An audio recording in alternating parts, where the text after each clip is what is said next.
Revelation chapter number 20. And we'll begin, it's not but about 15 verses, but there's a lot of information in Revelation chapter 20. Obviously, we have finished 19. We was talking about the second coming of Christ. And you'll notice, if you've been watching the videos, what I did, I moved this over just a little bit. That's only 7 years. And so there's a lot of activity going on out here. So that's why I moved that over. I need a little more room. So in Revelation chapter number 20, the main focus is going to be the 1,000-year millennial reign.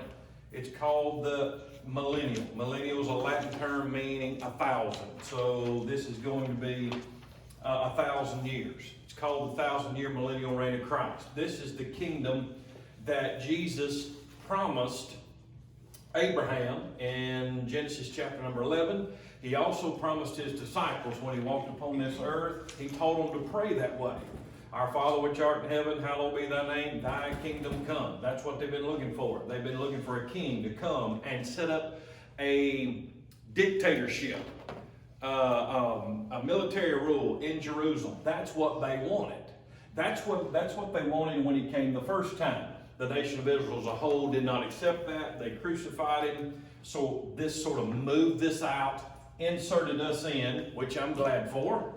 And once we get raptured out of here, the Jews are the main focal point again, tribulation, and then thy kingdom come. This is what that's all about.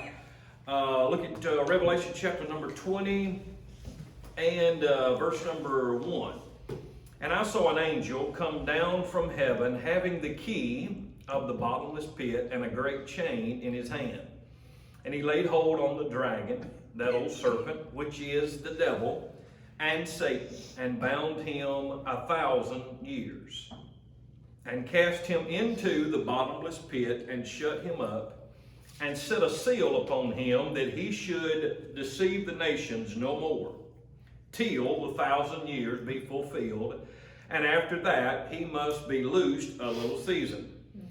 Let's see, I wanted to look. Well, let me read. Okay, this is what I want to show you.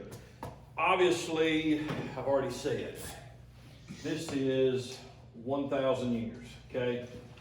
Now, the Bible says in what is 2 Peter, a day with the Lord's 1,000 years, 1,000 years is one day. If you were to look at Usher's chronology, and that's what they do.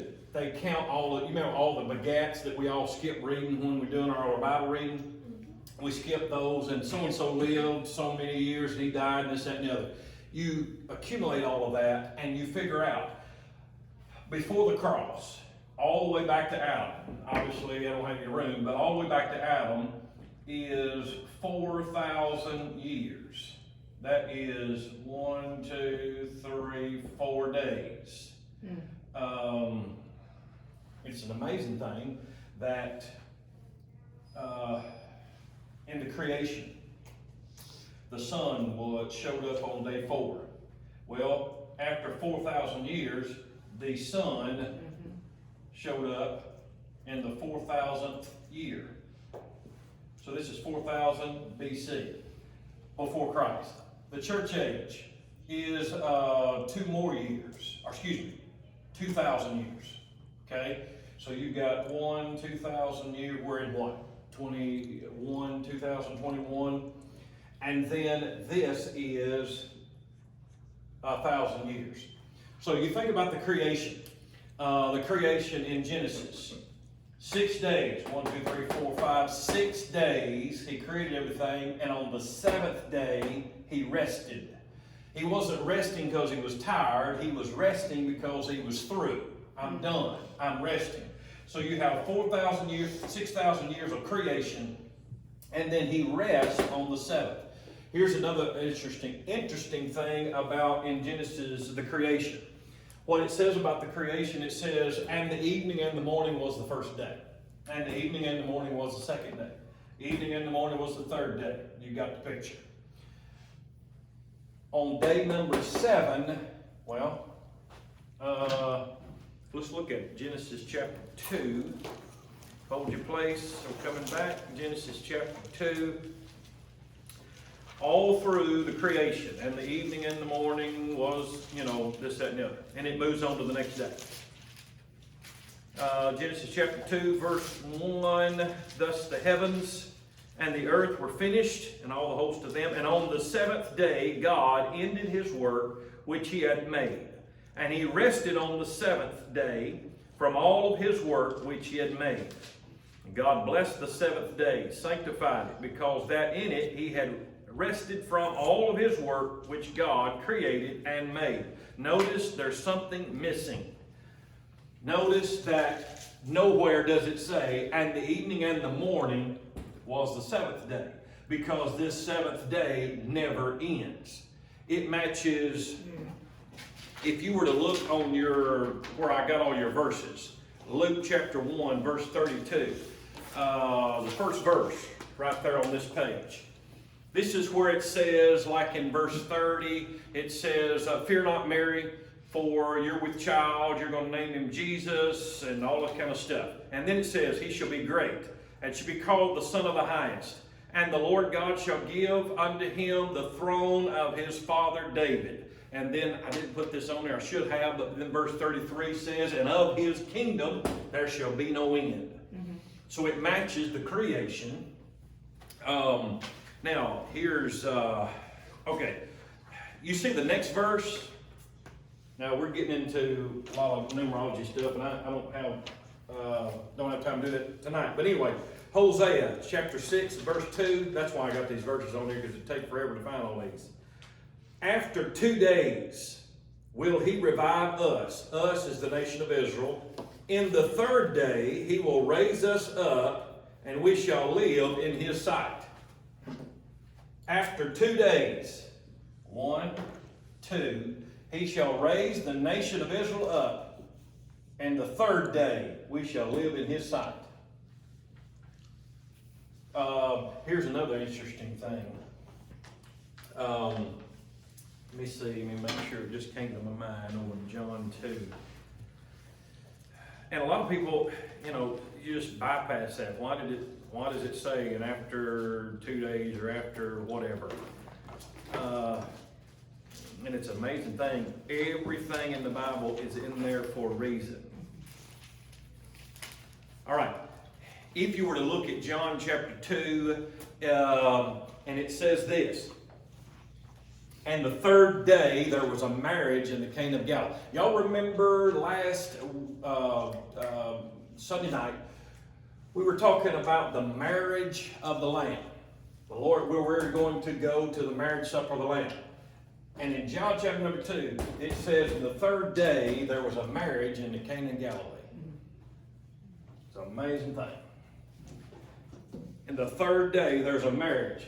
1, 2, third day there's a marriage in the Cana of Galilee, where Jesus turned the water to wine. Well, that's when we're going there. I said all that to say this. Look at Revelation chapter 20. And I want you to count how many times 1,000 years is mentioned. It's mentioned at the end of verse 2. That's 1. It's mentioned in the middle of verse 3.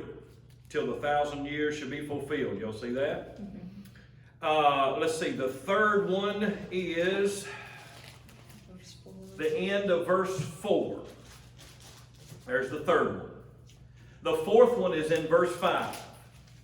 But the rest of the dead lived not again until 1,000 years were fulfilled. Verse 6. The end of verse 6. 1,000 years. That's 5. And then verse 7. And when the 1,000 years are expired, that's 6. 6 times he mentions 1,000 years. 1, 2, 3, 4, 5, 6. 6,000 years of bloodshed, 6,000 years of war, 6,000 years of turmoil, 6,000 years of people hating people, and all of this kind of thing. And on that seventh day, that will be over. And he does that for a reason. He mentions it 6 times for a reason. It's not by accident that that's there. All right, let's go back and let's look at verse number 4. And I saw thrones, and they sat upon them, and judgment was given unto them. And I saw the souls. Now, notice there's a colon between that.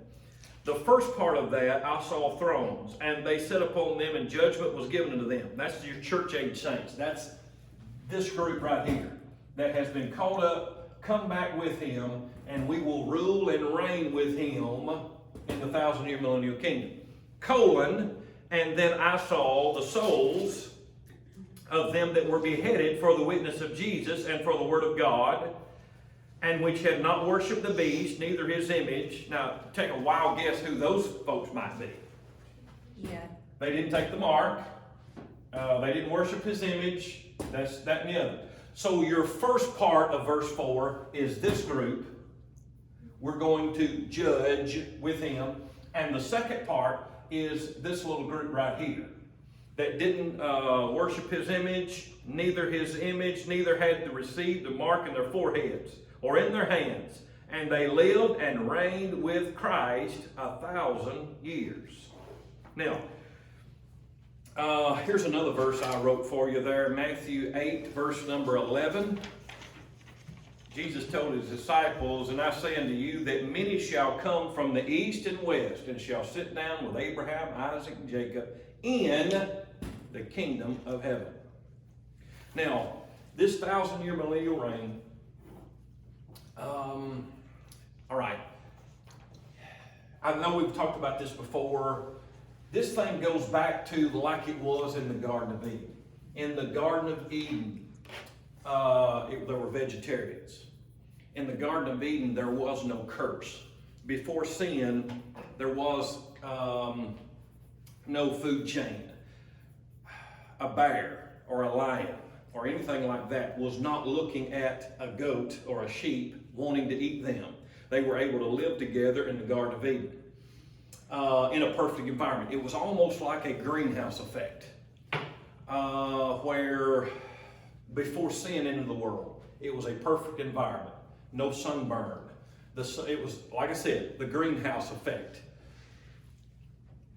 Where we saw, just to give you for instance, where we see today strawberries, well, maybe like this. The Garden of Eden, in that perfect environment, greenhouse effect, you see strawberries like this.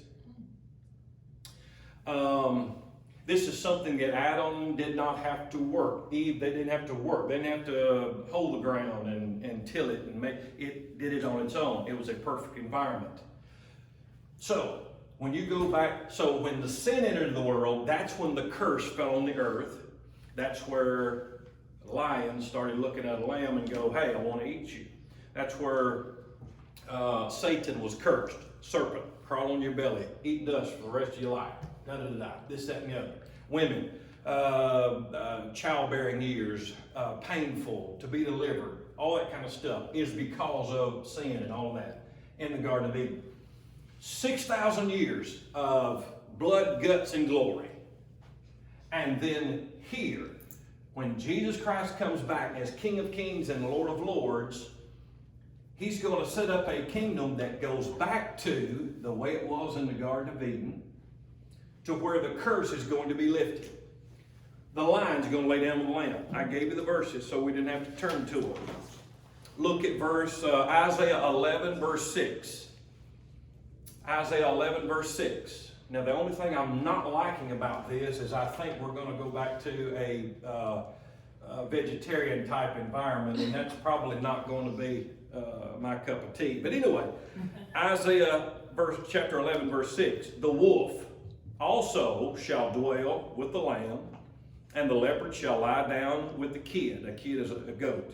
And the calf and the young lion and the fatling together, and a little child shall lead them. Now, you will hear some people say, "Oh, we're in the kingdom now. Man, we're living in the kingdom now." No, that's not true, because you go to the zoo, stick your arm in the lion's, and see what happens. See if we're in the kingdom. Now, in the kingdom, you will be able to do that. Look at verse 7. And the cow and the bear shall feed.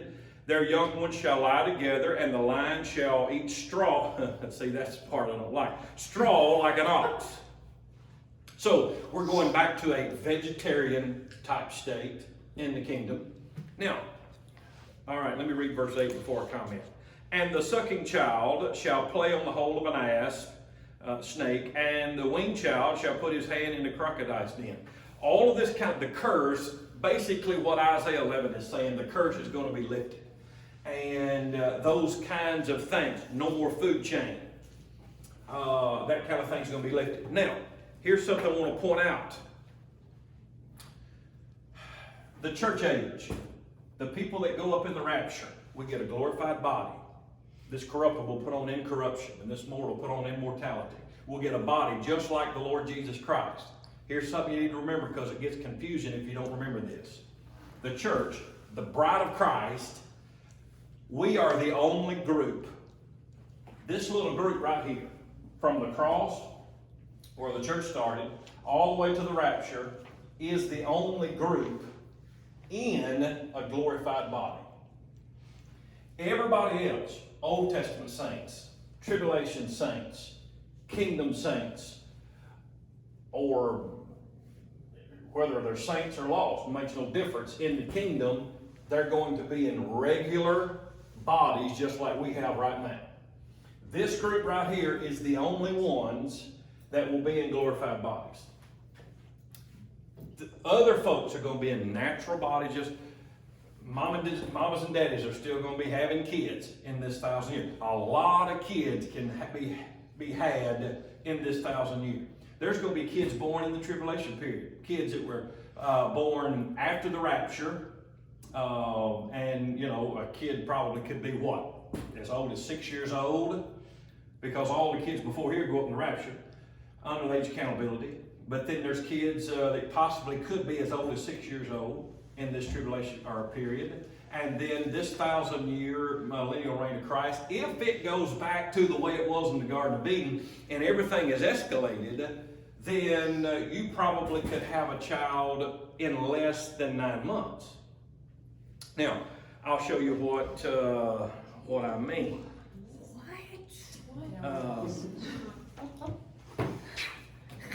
Now, again, some of you are going, you know, again, the church, glorified bodies, we're not going to be having kids, okay? We're talking about those in natural bodies. This is where it gets confusing. The only people, the church, people's like, oh my goodness, we're going to, you know, no. This is not going to be a husband-wife relationship. It's going to be a brother-sister relationship. That's what we call our preachers, brother so-and-so and sister so-and-so and whatever. It's a brother and sister relationship. So these other folks that are in the kingdom are in natural bodies. They're still going to be producing just like they normally do. Let me show you a verse that might... Look at the next verse, Isaiah 65 and verse 20. At the bottom, your last verse on the first page there. There shall be no more thence an infant of days, nor an old man that hath not filled his days. For the child shall die 100 years old. What that means is, if a child was to die at the age of 100, you would still call him a child. Does that make sense? The life expectancy in the kingdom is going to go back to the way it was before the flood. Adam lived to be 930 years old. And people say, well, that's not right. That can't be true. That's not possible. But in that environment, back before sin, back before, when this greenhouse effect was in place in the Garden of Eden, Methuselah was Enoch's boy, and he was the longest person ever lived, 969 years. You say, how is that possible? Because before all of that, the life expectancy, okay, think about this. Anyway, what this has to do with anything, I don't know, but this is just something to think about. People think about this, they're like, what about dinosaurs? What about dinosaurs? You know, everybody's want to know about dinosaurs. A reptile is the only animal that never stops growing. Never stops growing. So, you know, you take an elephant or a horse or whatever, they have a point to where they reach and they stop growing. Reptiles don't do that. So you take an iguana and you put him in the Garden of Eden and you put 900 years on him, what do you got? A dinosaur. See? Why don't we have dinosaurs today? After the flood? Okay. Noah, after the flood, Noah lived to be 600 years, and some odd years, and he died. Noah, after that, life expectancy kept going down, down, down, down, down. Now, what is it? 75, 80? I don't know. What's the life? Whatever it is. Now, I said all that to say this. You go back to, for 1,000 years. Now, will dinosaurs? I don't know. I have no idea. But if there's animals in this kingdom, and you have that reptile kingdom there, if they're going to be there, then you put 1,000 years on him. You put 1,000 years on, so the life expectancy for people here in the kingdom, they're not going to live just 80 years and die. This says if a kid dies at 100, he's still going to be, you know, we would say if a kid died right now, 4 years old, we'd say, boy, that was, you know, tragic death of a child. But think about in the kingdom, if a child died at the age of 100, we'd say, boy, that was a tragic death of a child. And you're like, man, he's 100 years old. Everything changes in the kingdom. Now, here's another one. If you'll turn the page, look at Amos chapter 9, verse 13. Gives you something. Behold, the days come, saith the Lord, that the plowman shall overtake the reaper, and the treader of grapes him that soweth seed, and the mountains shall drop sweet wine, and all the hills shall melt. Basically what that verse means is, what we get, 2 crops a year? Farmers that farm, they usually get 2 crops a year. Sometimes maybe just 1. In the kingdom, they're going to get 4 or 5. Because the plowman's going to overtake the reaper, and by the time they put something in the ground, it's growing up. By the time they put something in the ground, it's time for reaping. And they reap that, put another crop in the ground, da-da-da-da. That's another thing in the kingdom, the way that thing is laid out. Now, here's something else. Look at that Isaiah 30. And you wonder about all these Old Testament verses. You're like, what are they talking about? It's talking about this, the kingdom. Isaiah 30, verse 26, moreover, the light of the moon shall be as the light of the sun. So, that means the moon's going to start shining as bright as the sun does in the daytime. And the light of the sun shall be 7-fold, 7 times hotter, or brighter. And the light, as the light of 7 days, in the day that the Lord bindeth up the breach of his people and healeth the stroke of their wound. Kingdom. So obviously there's going to be no night there, because at nighttime when the moon comes out, it's going to be like it was today with the sunshine. Well, the sun didn't shine too much today anyway, but you get the message. The sun's going to be 7 times brighter. It's an amazing thing. Now, here's something else. In the millennial reign,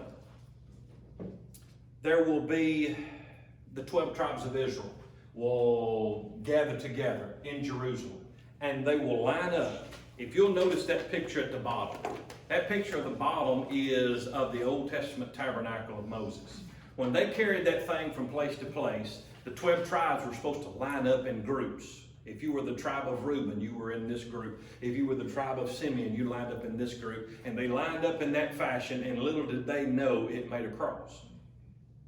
So you get the millennial reign, the kingdom, everything's going to revolve. Jerusalem, that's where the throne, Jesus Christ, going to sit on the throne, his father David. None of his kingdom there be no end. And around that city, around that place, they're going to line up in that kind of way and form that cross in groups. And forget what verse tells us all of that in the Old Testament. That just gives you some of the idea of what goes on in this 1,000-year millennial reign. Remember, we will be the bride of Christ. We will rule and reign with him at his right hand for this 1,000 years. It's the whole thing.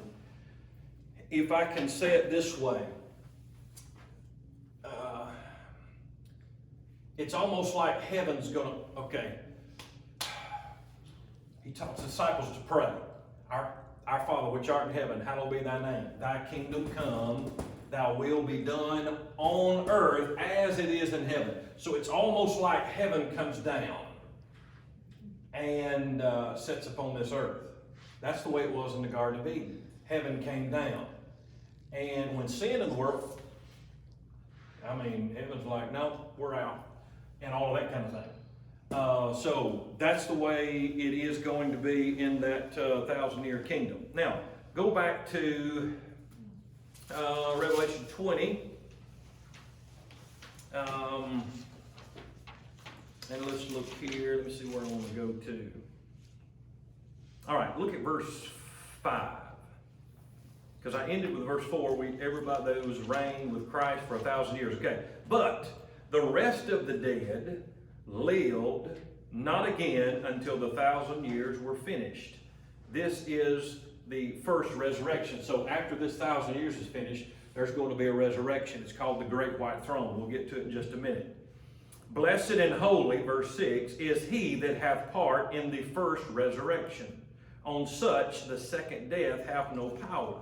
But they shall be priests of God and of Christ, and shall reign with him 1,000 years. Now, the first part of the resurrection, there's three parts to the harvest, so Jewish harvest.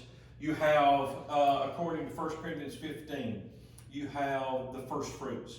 Jesus Christ, the first fruits. Then, after him, many of those bodies which slept arose. Matthew 27, 50, 55, somewhere along in there. So this is what we call the first fruits of the resurrection, okay? All right, there's three parts. That's the first fruits. Then here is the harvest, the big one. This is the big one, where all the church age saints get called up. Then the third one is tribulation saints. So somewhere in here, the tribulation saints will be called up, and that's what they call the gleanings, the leftovers. So you have the first fruits, you have the harvest, and you have the gleanings. 1, 2, 3 make up the first part of the first resurrection. On such the second death have no power. All right? So if you look at verse 14, and death and hell were cast into the lake of fire. This is the second death. So if you go up here, that's not y'all, but anyway, those Old Testament saints came up here. There's church age saints that go up here. There's tribulation saints that go up here. If you took part in the first resurrection, the second death have no power over you. You will not. If you go up here, here, or here, you will not go to hell. On such the second death have no power. And that's the three parts of the first resurrection. Now, blessed and holy, verse 6 says, and he that hath part in the first resurrection, on such the second death have no power. But they shall be priests unto God and of Christ, and shall reign with him 1,000 years. That's us. And tribulation saints will rule and reign with him as well, as we saw earlier. Now, verse number 7. And when the 1,000 years are expired, Satan shall be loosed out of his prison. This is where it gets, So basically what we have. Does it get tricky here? Get a little tricky. What'd I say? This whole thing's tricky. At the first part of this thing,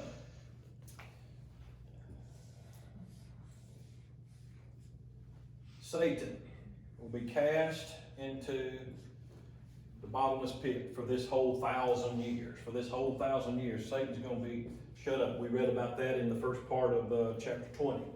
That's where he's going to be. A lot of people think that he's in hell right now. He's not. He's going to church every Sunday.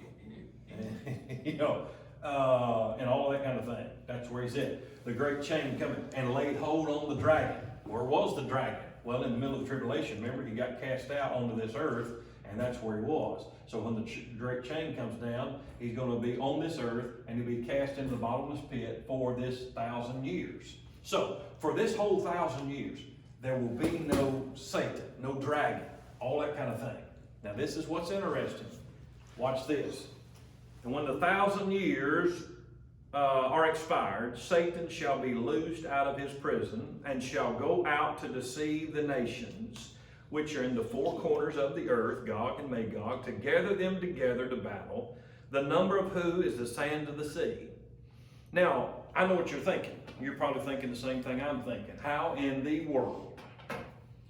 For 1,000 years we have no devil.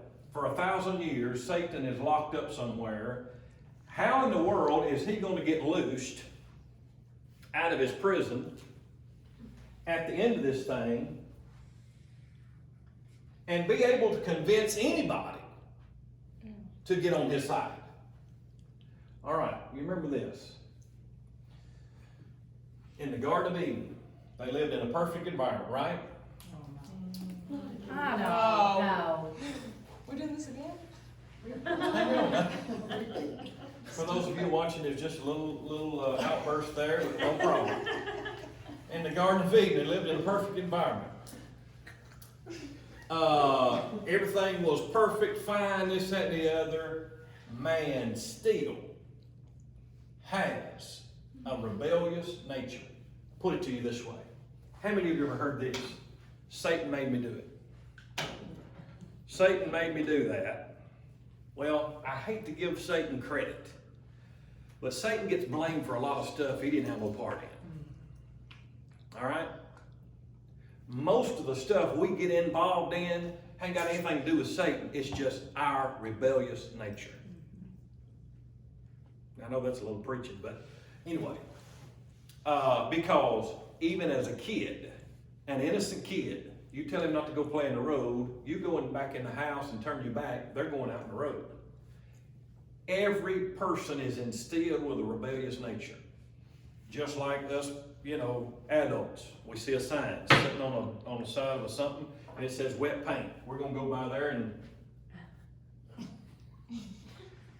it's just in us. We're rebellious by nature. That's what we do.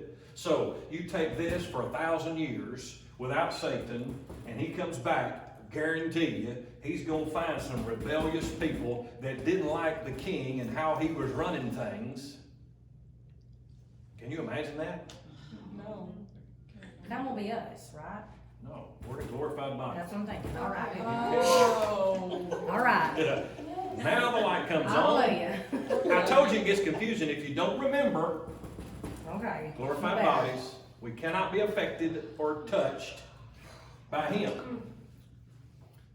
These are folks that were born into the 1,000-year millennial reign. Yes. Remember, I told you how many kids could be born in 1,000 years?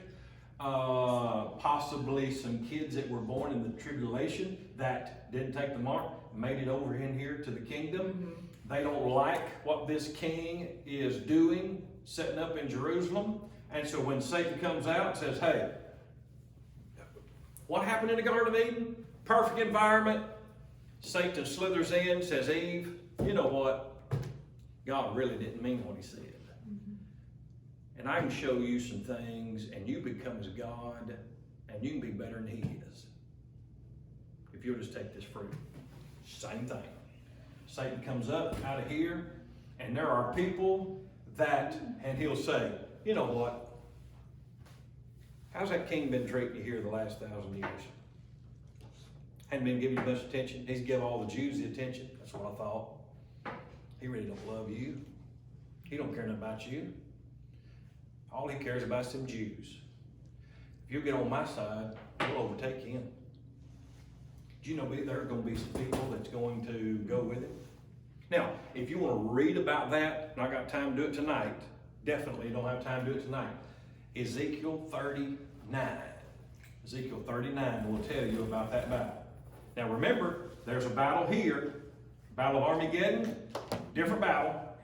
That's at the front of the 1,000 years, Battle of Armageddon. This is the Battle of Gog and Magog, Ezekiel 39. Or 38, sorry, 38. Ezekiel 38, that's where that's found. If you want to read about the battle, more detail, what's going to go on. Now, let's see what happens. See how that works out for him. Verse 10, and the devil that deceived them was cast into the lake of fire and brimstone, where the beast and the false prophet are, and shall be tormented day and night forever and ever. Now, if you were to turn your page back and look at 1920. 1920. And the beast was taken, with him and the false prophet that wrought miracles before him, that deceived them that had received the mark of the beast, and them that worshipped his image. These both were cast alive into the lake of fire, burning with brimstone. All right, y'all see that? Mm-hmm. Okay, that was at the end of the Battle of Armageddon. The beast and the false prophet. Then the dragon, Lucifer, was cast into the bottomless pit for this 1,000 years. Then he's loosed out of his prison. And then he, from there, is cast into the lake of fire, where the beast and the false prophet are. Okay? Now, let me say a couple of things that goes on right here. Hell, bottomless pit, okay. It's in the center of the earth. That's right under our feet. It's in the center of the earth. You studied or paid attention in science class, you know that the center of the earth is a ball core burning fire. That's what it is. Every time you see a volcano open or erupt, that lava, that hot burning, that's coming out of the center of the earth. Hell and the lake of fire are two different places. Two totally different places. You'll notice that, of course, that's referred to the bottomless pit. And you say, well, why is it called the bottomless pit if it's, the center of the earth? Well, you have to remember, the earth is turning, right? Rotating. We're rotating on the axis, and then we're rotating around the sun. So the earth is spinning. So anything in that center of the earth that's falling, I think I've pointed this out to you before.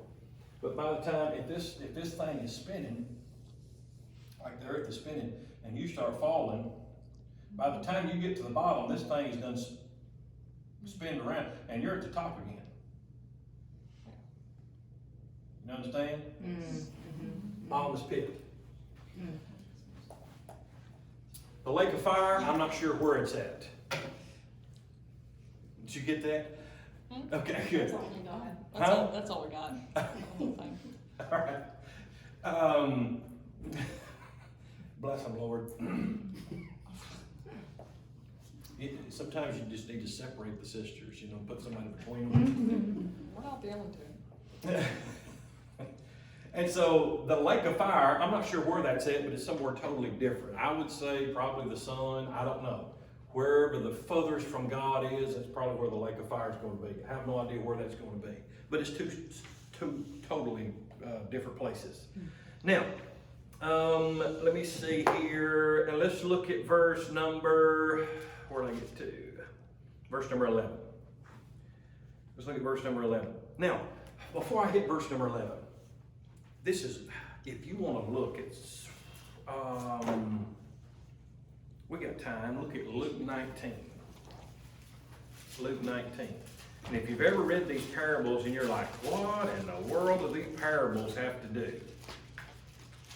Luke 19. All right. This explains a whole lot about the kingdom.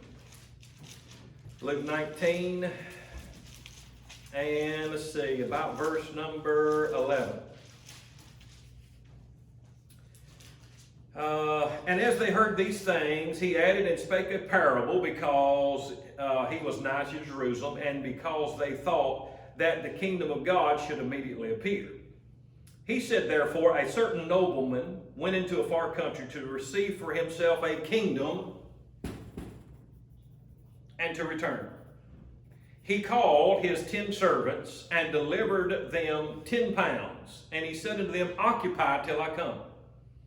But his citizens hated him and sent a message after him saying, We will not have this man to reign over us. There are people in that kingdom that will rebel against Jesus Christ still and say, we will not have this man rule over us. Verse 15. This whole parable of Luke 19 has to do with that kingdom right there. Look at verse 15. And it came to pass that when he was returned, having received the kingdom, okay, same coming, he's received the kingdom, then he commanded the servants to be called unto him, to whom he had given the money, that he might know how much every man had gained by trading. Then came the first, said, Lord, thy pound hath gained 10 pounds. So the Lord gave him a pound, and he increased it to 10 pounds. He said unto him, Well, thou good servant, because thou hast been faithful in a very little, thou hast authority over 10 cities. Because you have done this with what I've given you, I'm going to put you over 10 cities. Y'all see? Mm-hmm. Ruling and reigning with Christ. Mm. Verse 18. And the second came, Lord, thy pound hath gained 5 pounds. And he said likewise to him, Be thou also over 5 cities. Y'all see that? Mm-hmm. And another came, Lord, behold, here's the pound, which I have kept laid up in a napkin. In other words, he didn't invest it, or he didn't reproduce it. He just kept it up in a napkin. For I fear thee, because thou art a steward man, that takest up thou layest not down, and reapest not, and so. And he said unto him, Out of thine own mouth will I judge thee, thou wicked servant. Thou shalt, and boy, I'm telling you, he comes down on that fellow. Why? Because he did not, what's the Bible say? To whom much is given, much is required. Yeah. So these Jews, God gives them something, and what they do with it determines how they rule and reign in the kingdom, according to that parable of Luke 19. Does that make sense? I know I just rushed over it because I got some other places I need to go. Look at verse, let's go back to Revelation 20. And let's get to, okay. Revelation 20, right before, do y'all see where verse 9 says, And fire came down from God out of heaven and devoured them? All right, you have to compare that to 2 Peter 3 and verse 10. 2 Peter 3 and verse 10. This is what it says. But the day of the Lord comes as a thief in the night, in which the heavens shall pass away with a great noise. Now remember, this is where our Bible study comes in play. That's not where God is. The heavens, that's the first and second heaven, right? Because there's 3 heavens. The heavens shall pass away with a great noise, and the elements shall melt with fervent heat, and the earth also, and the works that are therein shall be burned up. Okay. At the end of this thing, this, matter of fact, if you'll look at that picture right there, it shows the millennial, the earth burning up, melting with fervent heat. And then that other one is when we get to chapter 21, and I saw a new heaven and a new earth. So this earth is going to be renovated. Now, I know Al Gore is worried about climate change and, the earth burning up and all that kind of stuff. And guess what? He's right, but he's got it totally wrong. You ever notice this? You got AOC, which, she's a lovely character. The Green New Deal. Let's, we got to save the planet and green energy, and the planet's, we're going to lose our planet, folks, if we don't go to green energy, stop the Keystone pipeline, and da-da-da-da, this, that, and the other. Okay? Got news for you. I don't care what you do. This thing's going to burn up. Mm-hmm. So all the tree huggers out there, that wants to hug the trees and all that kind of stuff, guess what? It's going to burn up. Mm-hmm. Now, I'm by no means, I'm not for going out and driving down the road and just throwing your trash out the window. Right. Just because, I'm not talking about that. I'm talking about this earth the government is trying to save the planet when God has no intention of saving this planet. An atomic bomb, the only way this earth's going to melt with a fervent heat, 2 Peter chapter 3, verse 9, is some type of atomic bomb that's going to take place. It's going to make the other bombings that we've had look like firecrackers. You say, why is he going to do that? All right, remember, Noah. He told Noah. He destroyed the whole earth with water. He put a rainbow in the sky, and he says, no, this is my covenant with you. I will not destroy this earth by water ever again. He's going to destroy the earth again.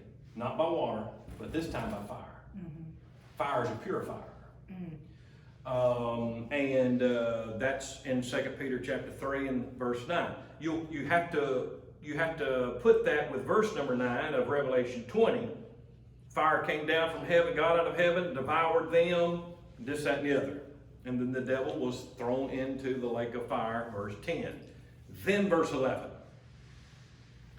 And I saw a great white throne, and him that sat on it, from whose face the earth and the heaven fled away, and there was found no place for them. This is why that's important. This is all happening at the same time. You got fire coming down from heaven, melting this whole earth, revitalizing this thing. Just an inferno here. Think about this. Lost people. People that are lost, don't know God, in graves. A person that's lost, don't know the Lord Jesus Christ, standing on this earth, and this whole thing starts melting all around them. The heaven above them, the first, second heaven's gone, the earth's gone under their feet, and all they see is a great white throne. And they're suspended in outer space. Nothing's under them, nothing's around them, they're just floating in outer space, looking up at a great white throne. Y'all see that? I saw a great white throne, and him that sat on it, from whose face the earth and heaven fled away. And there was found no place for them. No place for them. There was no place to stand. They're in outer space, in the middle of outer space, standing there looking at God sitting on the throne. Verse 12. And I saw the dead, small and great, stand before God. And the books were open. And another book was open. So there's books, and then there's a book, which is the book of life. You have the Lamb's book of life, and then you have books. You have one book called the Lamb's book of life that has everybody's name written in it that got saved. Your name's in the book, Lamb's book of life. Then you have these other books that contain the works that these people did according to their works. Let's see. Let me read that verse 12 again. And I saw the dead, small and great, stand before God. And the books were open, and another book was open, which is the book of life. And the dead were judged out of those things which were written in the books according to their works. Now, sometimes as preachers we generalize things sometimes too much, and we leave things unanswered. Okay. Remember I told y'all right here is the judgment seat of Christ. That means saved people. The only people that will be at that judgment, the only people, is this group right here, the church. We get raptured up, we go to the judgment seat of Christ, marriage supper of the Lamb. The judgment seat of Christ. You have to belong to Christ to be at that judgment, right? So what we preachers have always said, well, that's for the saved, and then the great white throne is for the lost. Well, that's not necessarily true or the case. So you've got, after this 1,000 years, you've got a great white throne. Okay? This is only for this group of people right here. Judgment seat of Christ. Rewards are passed out there. So, this one is for lost people. The lost people from Old Testament. Lost people from the church age, lost people from the tribulation period, and lost people from the kingdom. Okay? Now what about Moses, Elijah, Jacob, Joshua. What about all these folks? All right. Then you have your saved Old Testament saints will come up to here. You have your saved tribulation saints that come up to here. And then you have your saved kingdom saints that come up to here. Does that make sense? They have to be judged as well. If that one is only for us, then you've got your saved Old Testament, saved tribulation, saved kingdom saints. They're there too, and they stand before God. And let's look, verse 13. Now, you have to understand, when we get to verse 15, it says that whosoever was not found written in the book of life was cast in the lake of fire. Well, some people's names that he found were, he's going, Moses, all right, yeah, Moses, your name's here. Joshua, your name's here. You know, so on and so forth. But then there's going to be some names that's not in there. Now look at verse 13. And the sea gave up the dead which were in it. Now, there's a lot in the Bible that goes unnoticed. Most people would look at that and say, well, that's the Atlantic Ocean, the Pacific Ocean. Well, hang on. The Atlantic Ocean, Pacific Ocean, all of that was done away with the fire, right? And the sea gave up the dead which were in it. Where's that at? Remember I told you right before you get to the throne of God, there's the sea of glass? Mm-hmm. That water up there contains fallen angels that kept not their first estate, but lost their lives in Noah's flood. And there possibly could be, not for 100% sure on that, but there could be some folks there, because basically what that did, to flood the whole earth, that water canopy came down. And that's where the water from Atlantic Ocean, Pacific Ocean, that come from. So there is dead bodies out there in that sea. Those will be called up to for that throne. And the sea gave up the dead which were in it, and death and hell. Okay, so death and hell was delivered up. Delivered up the dead which were in them, and they were judged every man according to their works. And death and hell were cast into the lake of fire. This is the second death. And whosoever was not found written in the book of life was cast in the lake of fire. Can you imagine somebody standing in midair in outer space, nothing around them, heaven and earth, no place for them. They're standing out in the middle of outer space, and God says, hey, what's your name? And they state their name, and God says, I don't see your name here. Your name's not here. And they're probably going to try to come up with every excuse under the sun. You know, well, I was a member of such and such church, and I got baptized at so and so, and my grandpa bought stained glass windows in that church, and for sure I know my name is in there.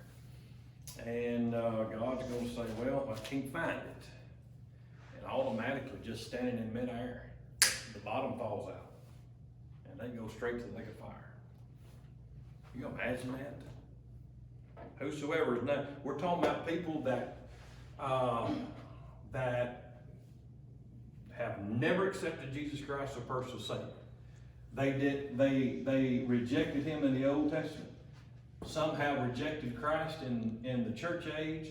Some will reject Him and receive the mark of the beast in the tribulation. And some will not submit to the King sitting on the throne in Jerusalem. And all of them will be cast into the lake of fire. That is the second death. Now, I'll say this. I've said this before. I can't prove this. This is not found in the Bible. But at that throne, You know, there's amazing thing. In Revelation chapter 4, it tells you about that throne. In Revelation chapter 4, it says that throne there has a rainbow around that throne. Well, in Noah's day, the rainbow meant mercy. I'll not do this again upon this earth by water. Well, this rainbow, there's mercy here. Nobody's going to hell from here. But here, there is no great white throne. I don't see a rainbow around this throne.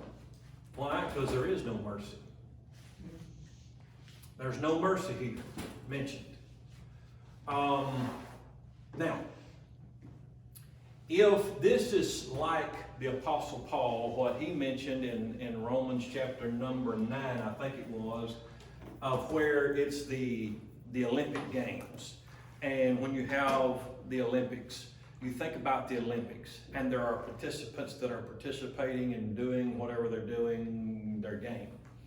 And you have in the Olympic Games, the arena, you have in the balcony section, you have all these people that are cheering them on or booing the one they hate or don't like or whatever. And and then they got the judges over here in a certain section, and they're watching to see who wins and this, that, and the other, who's disqualified and whatnot. That's what the Apostle Paul saw. If that's true and that's the case, then at the great white throne, while these people are standing in midair, one by one, their names called, one by one, every lost person from Cain all the way to the last person, whomever it's going to be. From Cain all the way to here, one by one, they're going to come up before the throne, and he's going to search the book. And we're going to be in the balcony section, watching, looking, watching every person that comes in, just watching every person, you know. And I know what people say, oh, that preacher, that's not right. That can't be right because, you know, the song that says, no tears in heaven.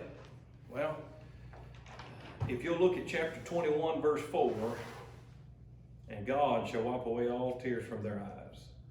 Chapter 21, verse 4 is after chapter 20. I'm just laying it out like it is. Tears don't get wiped away till the next chapter. That's next Sunday night. You'll have to come back next Sunday night to get your tears wiped away. But tonight, we're seeing people, now, you say, well, after all this, now you're going to throw in a sad note. Well, guess what? That means we all need to go get busy. Mm-hmm. Then there's more important stuff going on in this world than, and I'm as guilty as anybody. I'm as guilty as anybody. We get tied up into things, and yes, we have to work, we have whatever. But this right here is going to come a reality, and this is serious stuff right here. We got family members that need Christ. We got workers, co-workers that need Christ. We got people we go to church with that ain't never. When is the last time you heard a sermon on hell in your church? Wherever you go, and I don't even know where y'all go, so I'm not picking on your church. I have no idea. But when is the last time we heard a message on hell? Churches don't preach on it no more. They're afraid to. Why? Well, it's sure not going to get you a big crowd. You know, it's hard to drink coffee and eat your little donut when you're talking about hell.